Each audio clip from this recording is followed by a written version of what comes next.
Hi, welcome to another episode of SKAL session. Today we have a very special guest, Mr. Manoj Mathew.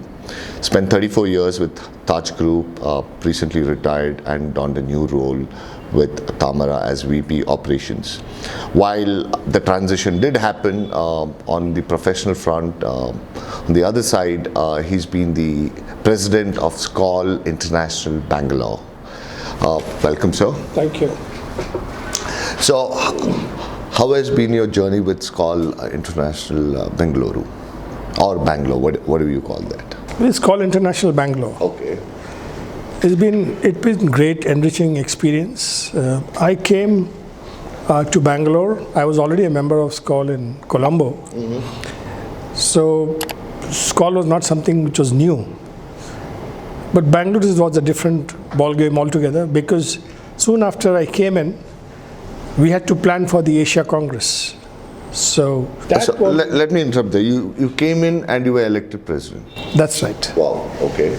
I was as surprised as they, but I'm happy that they had faith in me, and I'm happier now that a year has gone by that we showed them results. So it was not a bad choice for them, I think so. And for me personally, it was a great experience. So I believe it's a role for 2 years, right? So if you can just walk me through your challenges in these 2 years. So when I first came in, the first challenge was while SKAL was an international and an organization which is there for a long time, but I think the need of the hour was to see that there is a thread runs through all these SKAL. And I think globally SKAL was trying to do that too, that there should be some uniformity in operations and style of presentation and the message that we convey. So my first task was to see that whatever best practices that I learned in Colombo, I could use it here. First, one of them was the SKAL anthem that we used to have, which we introduced here in Bangalore, and I think we use it now before every meeting that we have, which is very good. The anthem by itself is very catchy, the words are good and very apt for what SKAL stands for. The second challenge was that we were preparing for an Asia Congress of an international scale, where we are expecting about 300 guests.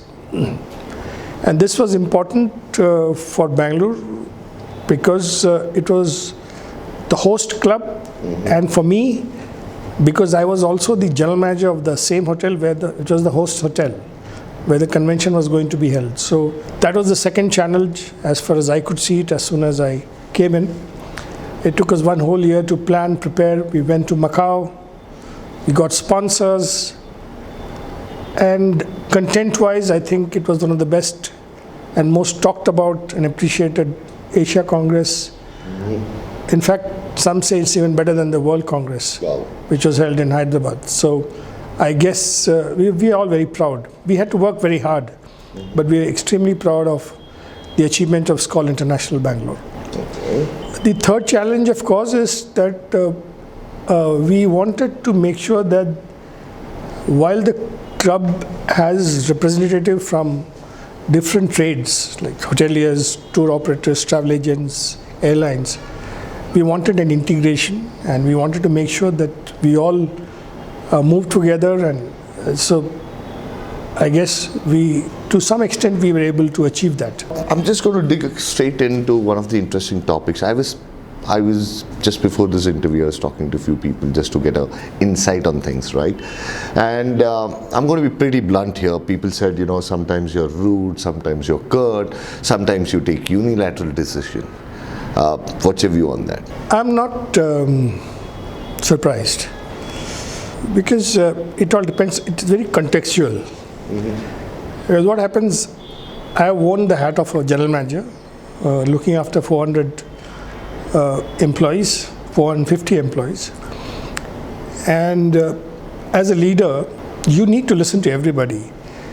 But sometimes, because of paucity of time and the importance of the occasion, you need to take a decision fast and in the best interest of the organization or the club. after listening to various views, which may be very diverse, I may have then not continued the discussion for too long and taken a decision. But it is always for the interest of the club and not for some personal ego trip. I'm very sure about that. And I always say that whatever I do, you should look at the results. If the decision is so flawed that it has got disastrous consequences, I think then I am guilty, but I don't think that was the case. You have always known to be a people's person. That's what people have told us. Also, a second point I would like to touch upon is I would look at it as an achievement where the club was in red and you've managed to bring it down to green. And how did you go about it? And how many people actually know about this out there? I'm not sure if I was focusing on telling people. The focus was more on making sure that we live within our means and we have some bank balance. You see, when we have a commitment of having an international conference of this scale, as the Asia Congress, you need to have resources and not resources, and I'm sure the club could not afford from its own, even if it was in the green, it wouldn't still have been able to afford this, because we need sponsors. I'm very proud to say that we as a team, we did manage to get great sponsors who pitched in right from Government of Karnataka, Government of India, Cox and Kings, and they all pitched in, giving us excellent contribution, which gave us then an opportunity and also a strength for us to put forward one of the best shows in Bangalore. We also made sure that we attended this Asia Congress in Macau to understand what it is all about, and we went in large numbers. There's a good representation of Bangalore Club. We presented Bangalore and Karnataka to the people there, so that they come here for the Asia Congress. And then we also attended the World Congress in Hyderabad. So we critically looked at these two major SKAL events to learn from them so that we could put up the best show here. Did your professional past help you bring in that experience here and kind of move this in that direction? Well, I think I've been working for the organization. I became a general manager in 1992. So it's very lonely at the top. So I guess you have to ensure that you are looked upon as a judge, and you're also judged quickly. So it's not an easy post to have as a president, but it's important that by and large everybody treats you, thinks of you. The perception is also important, that you're seen as a fair and a just leader.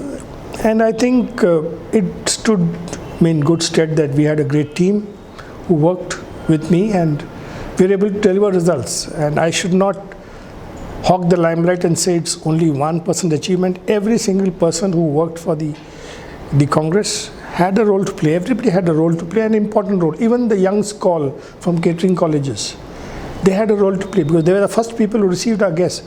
So we can't belittle the role played by each one of them.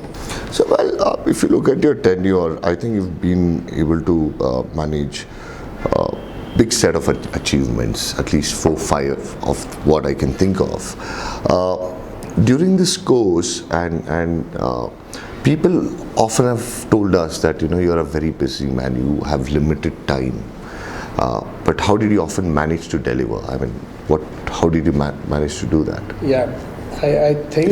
Was that a magic wand? I think I was walking on thin ice because apart from the fact that I run a busy hotel, I was also overseeing the renovation of the property, and it was a major renovation, and we had to get ready for the Asia Congress. So I felt like an Arab sheikh with 4 wives.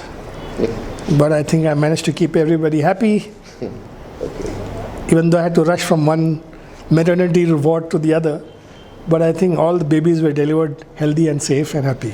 So I know you're a busy man, so don't want to take much of your time. My last question for the day would be, your term is coming to an end, and the next president who's going to come in, I mean, you've set the bar really high. So what is the message to him? What are the 3 or 4 things, points that he has to keep in mind while taking over the baton from you and leading and setting higher benchmarks? The first message is, it's not about me, it's about SKAL.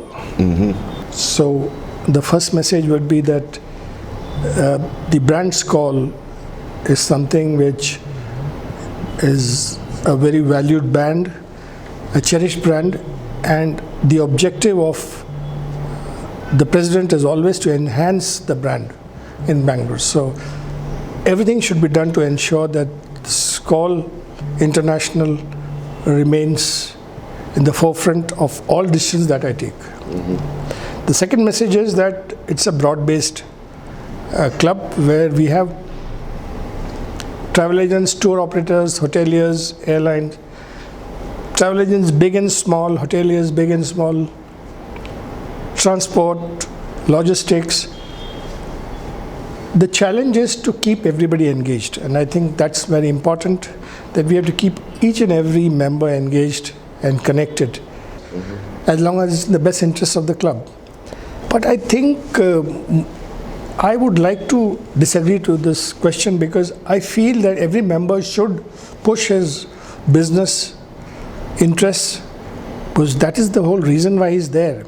So we must give him an opportunity to push his business. And so I think we should do this more often, so that there is legitimate space for each member to showcase his business, to tell the rest of the members what are his USPs, and I think that's the entire objective of SKAL. yeah. So I think if there is somebody who's pushing who's probably a little more aggressive than the rest, then we kind of tone it down, and we privately talk to them that let's keep the focus right.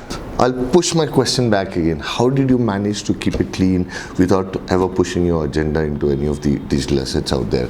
Your personal/professional agenda. Yeah. So I was extremely cautious, careful that at no point of time any member would feel that I was pushing Taj MG Road for anything without a reason, especially since I am from that hotel.